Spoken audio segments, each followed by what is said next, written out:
Hi friends, welcome to our channel.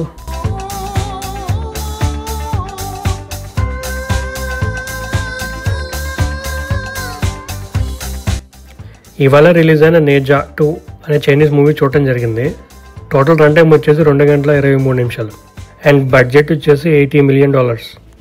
ఈ movie ఇనీషియల్గా Mandarin లాంగ్వేజ్లో రిలీజ్ అయిందనమాట యూఎస్ఏలో ఫిబ్రవరి. అప్పుడు కొన్ని స్క్రీన్స్లోనే ఇచ్చాడు.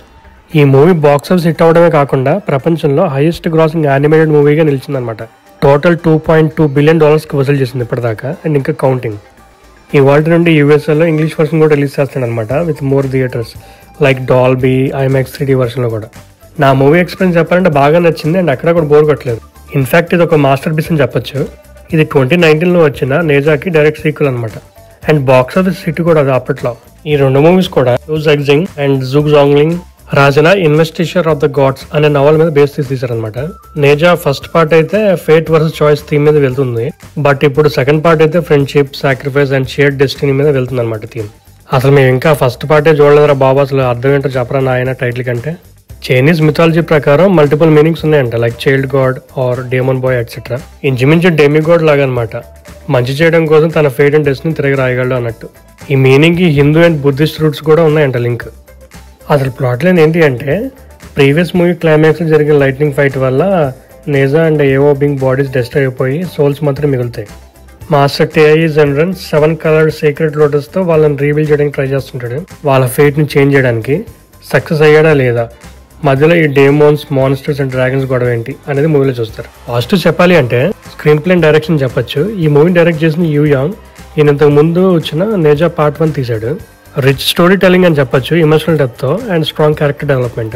ప్రొడక్షన్ వాల్యూస్ అయితే టాప్ నాచ్ లో ఉంటాయి. నియర్లీ 6 కంపెనీస్ వర్క్ చేశాయండి క్రెడిట్స్ ప్రకారం, like Chengdu, Coco cartoon, Beijing Enlight media etcetera.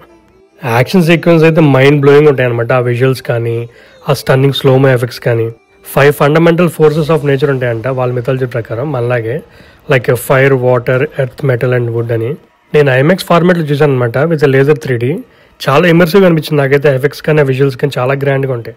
ఈ ఎక్స్పీరియన్స్ మనకి తీసుకురావడానికి ఈ యానిమేషన్ మీద total 4000 professionals and 138 animation companies పనిచేసాయంట. మూవీలో చాలా క్యారెక్టర్స్ ఉంటాయి, like dragons, monsters, demons, demigods, చాలా మంది ఉంటారు. యాక్షనే కాకుండా మూవీలో చాలా హ్యూమర్ ఉంటుంది అండ్ మనం ఎంజాయ్ చేస్తాం కూడా. Background music and sound design అనేది చాలా బాగుంటుంది. చాలా సీన్స్ని ఎలివేట్ చేస్తుంది కూడా.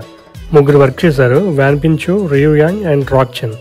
సినిమాటోగ్రఫీ వర్క్ కూడా చాలా బాగుందన్నమాట. యాక్షన్ సీక్వెన్స్లో షీ షేకోన్ వర్క్ చేశాడు.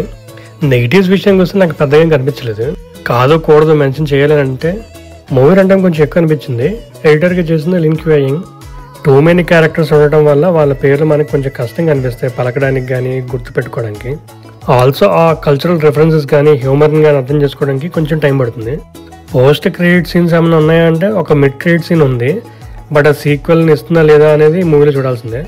అదంతా కాదు భయ్యా, ఈ మూవీ అందరికీ నచ్చుతుందా అని అడిగితే anime with over the top action scenes కానీ యానిమేషన్ మూవీస్ కానీ ఇష్టపడే వాళ్ళకి బాగా నచ్చుతుందని చెప్పొచ్చు. మీరు కనుక ట్రై చేయాలనుకుంటే కుదిరితే IMAX 3D ఫార్మాట్లో చూడండి. ఈ వీడియోలో చెప్పింది కేవలం నా మూవీ ఎక్స్పీరియన్స్ మాత్రమే. Thanks for watching.